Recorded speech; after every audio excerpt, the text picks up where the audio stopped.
आजपासून 4 दिवस राज्यात मुसळधार पावसाचा इशारा. मुंबई, ठाणे, रायगड, पालघरला आज रेड अलर्ट. ठाणे, पालघर जिल्ह्यातील सगळ्या शाळांना आज सुट्टी.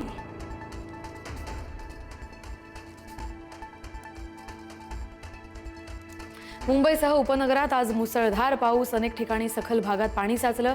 हवामान विभागाकडून पुढील काही तासात अतिमुसळधार पावसाचा इशारा.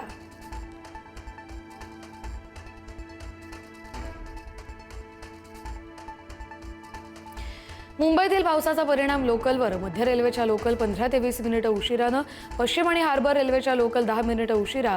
प्रवाशांना रेल्वेचं वेळापत्रक पाहूनच घराबाहेर पडण्याचं आवाहन. ठाण्याच्या भिवंडी शहर आणि ग्रामीण भागात मुसळधार पाऊस. भाजी मार्केटमध्ये गुडघाभर पाणी. नागरिकांचा गुडघाभर पाण्यातूनच प्रवास.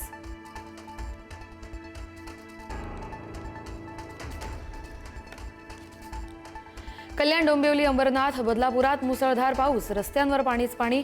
कल्याण शीळ रोडवरील वाहतूक पावसामुळे मंदावली.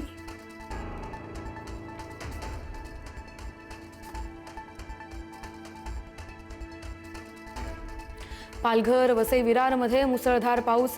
शहरातील मुख्य रस्ते पाण्याखाली. रस्ते जलमय झाल्यानं वाहतूकही मंदावली.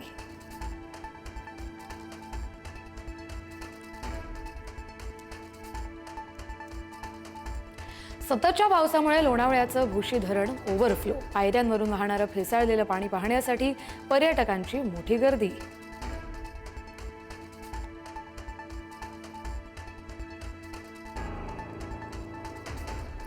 मुंबईमध्ये झाड कोसळण्याच्या घटना सुरूच. दादरच्या मीनाताई फूल मार्केट परिसरात झाड कोसळलं.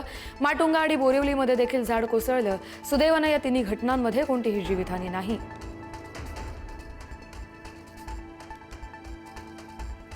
मुंबईच्या धरण क्षेत्रात दमदार पाऊस. धरणातील पाण्यात 3% वाढ.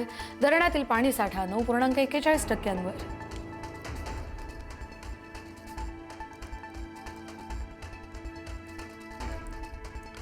राम मंदिरातील दान चोरीवर जाब विचारण्यासाठी उद्धव ठाकरेंचं आंदोलन. उद्या दादरमधील हनुमान मंदिराजवळ दुपारी 4 वाजता रामरक्षा आंदोलन.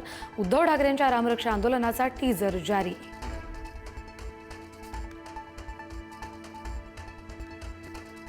उपमुख्यमंत्री एकनाथ शिंदे ठाण्याच्या ज्युपिटर रुग्णालयात दाखल. व्हायरल ताप आणि अशक्तपणामुळे रुग्णालयात दाखल.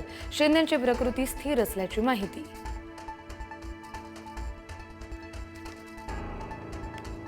पुण्यातील सिंहगड संस्थेचे संस्थापक मारुती नवले यांच्यासह 7 जणांवर गुन्हा दाखल.